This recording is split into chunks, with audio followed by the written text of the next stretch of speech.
Soundbars seem to be very popular. It's a really easy way to get much better sound out of your TV. Now, they range in size and price, and I decided to pick one up. And this one is $70, and in the grand scheme of things, that's pretty darn cheap. So, was it worth it?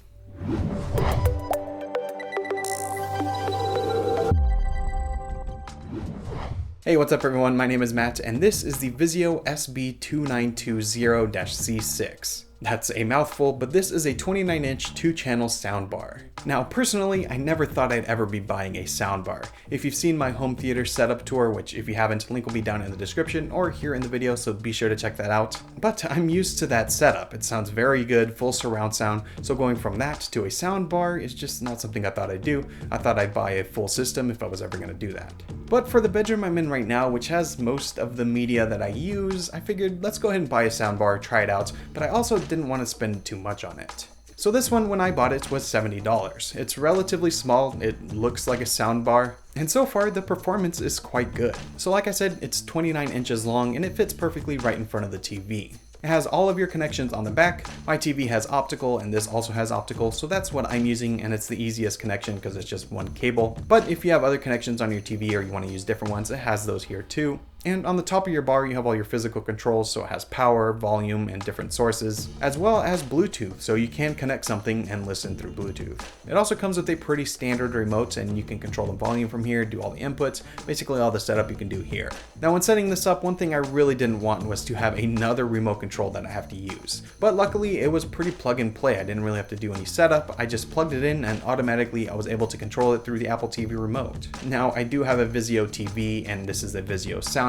so the connection might be a bit better than on some other systems, but I was very happy that once I plugged it in, everything worked the way it did before, just the audio was coming out of the soundbar.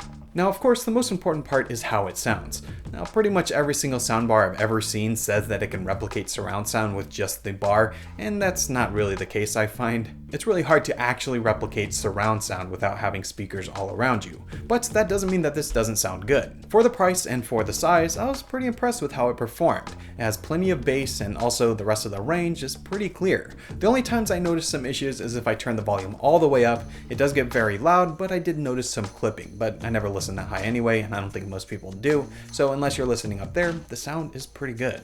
Now, if you do want a little bit more bass, you can add a subwoofer to this, so you can just get a little bit more punch, but for me, I don't really need this. The room I'm in is like 100 square feet, it's pretty tiny, so this fills up the room absolutely no problem. If you're in a bigger room, it might have some issues filling everything with sound, but so far for me, this is working really well.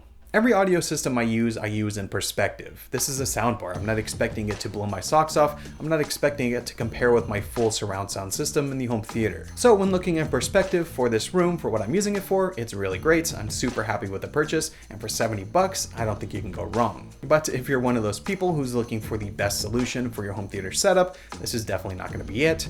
But for a soundbar and a beginning soundbar, I think this is a good first option. So yeah, I never thought I'd ever buy a soundbar, but now that I have one, I'm pretty happy with it. If you want to pick up one of these for yourself or just learn a little bit more about it, link for that will be down in the description. Be sure to let me know down below in the comments what you think of soundbars. Do you want the best possible audio, or do you not really care? I hope you enjoyed this video. If you did, be sure to give it a thumbs up, and also be sure to subscribe so you can see new videos like this every Tuesday and Friday. I want to thank you all so much for watching. Again, my name is Matt, and I will see you in my next video. See ya!